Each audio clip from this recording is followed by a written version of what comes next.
Alright, hello guys. I was reading through the comments on my previous video of the Visual Boy Zune Game Boy emulator for the Zune HD.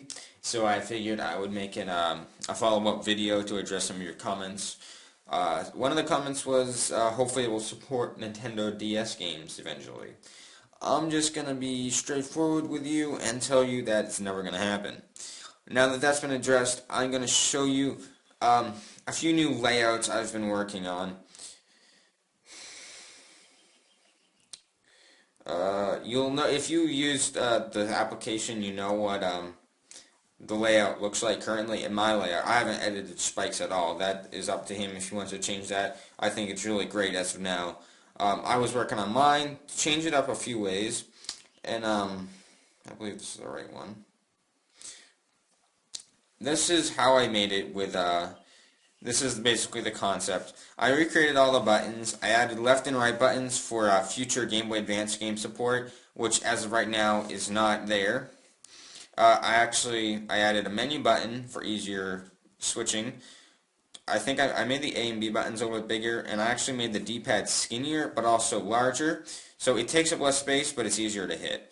Start and select buttons are now down here in the bottom because the game screen is now encased in a white rectangle.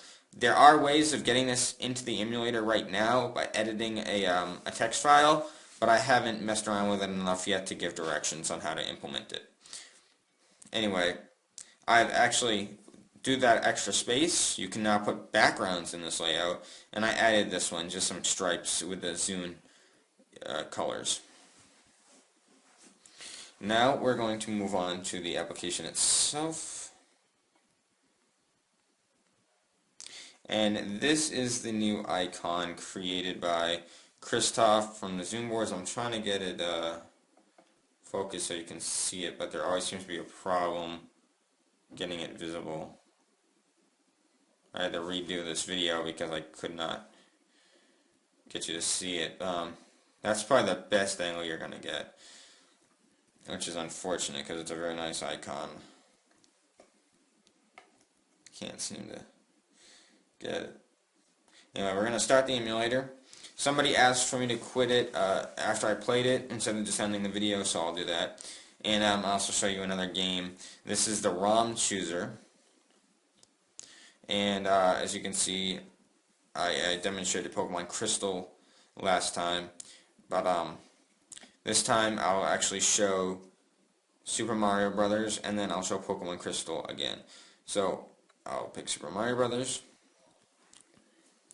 I'm going to change the layout to this one. And as you can see, this is my previous layout. Hopefully this will be updated to my newer one.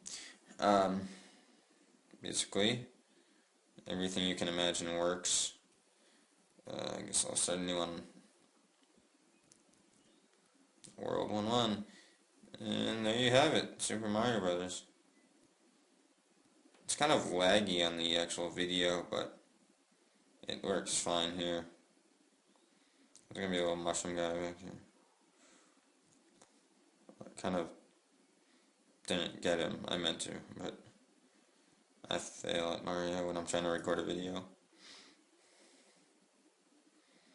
So yep, everything you can imagine, it plays just fine. If you want to save it, you just hit... Oh, whoops, I forgot. Continue, save, end, anything you want. Currently, the start and select buttons are flip-flopped, and you can fix them. There are ways to...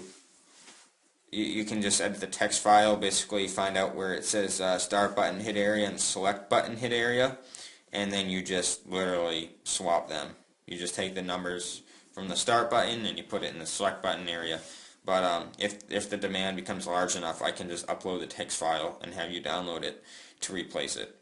Now, quitting the application quits like a normal application now, thanks to the OpenZDK hack. Excuse me. Back to the main menu.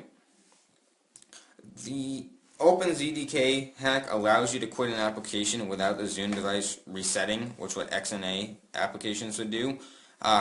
However, there are some limitations to this. You cannot launch any official Microsoft application afterwards. If you try to, it'll say the content is missing or corrupted. and you can't listen to DRM music. But most of my songs I shouldn't be able to listen to. I can listen to the radio, I can go on the internet, and I can do pretty much anything. If I want to play another OpenZDK application or an XNA application, I can do the same thing. It's just, if you want to play an official Microsoft app, you have to reset. But that's not really a problem, since we're just going to go back here and start it up again. And just hit Pokemon Crystal. Actually, I like the much bigger layout for this. And I'm going to continue because saves have been implemented. So, yeah, I guess I'm in a building somewhere. This is Pokemon Crystal, and I'm trying to get the colors to look good. Kind of hard. It's definitely a lot better looking on the actual Zune. The OLED screen is phenomenal, I must say.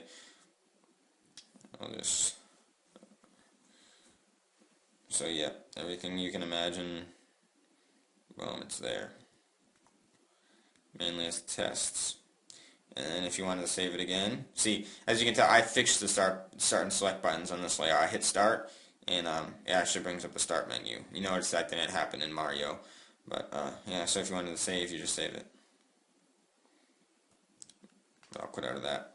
And now I will show you how to actually put ROMs onto here.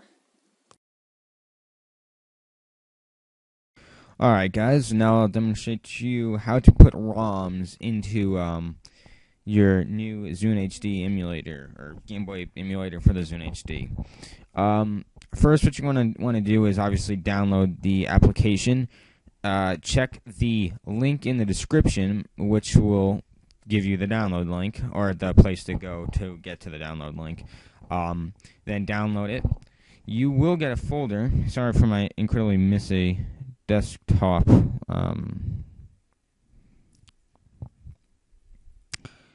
You will get a folder called ZBA MZ Zune Deployer. All this other stuff is just things that I've been messing around with. This will not be here. Only this folder will be there. You're going to want to open that folder, and these should be the files in here. You're going to want to go to Data, Content, ROMs, and these are all the ROMs that you currently have. Like, I have Super Mario Bros. In here, and Pokemon Crystal in here.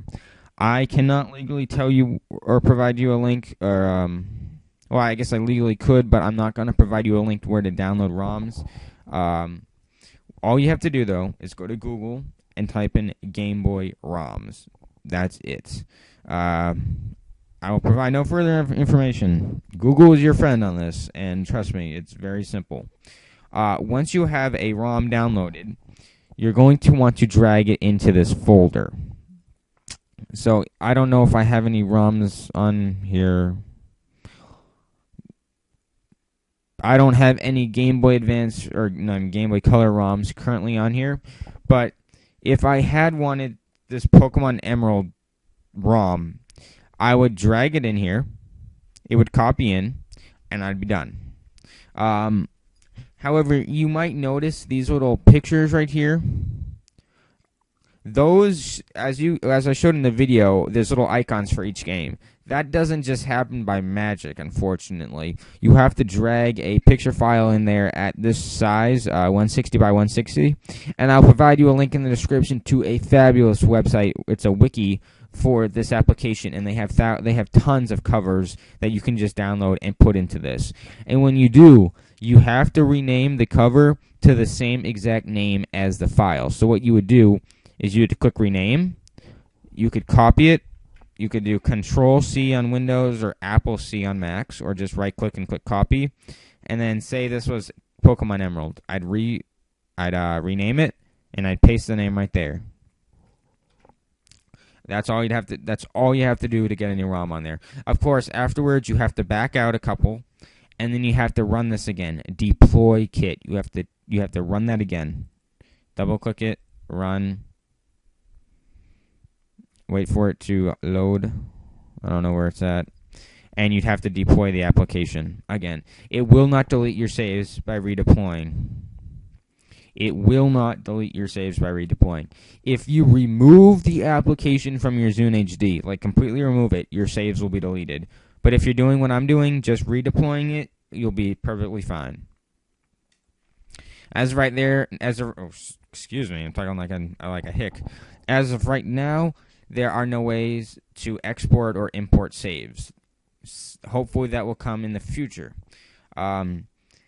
I hope this helped. If you have any questions, please let me know.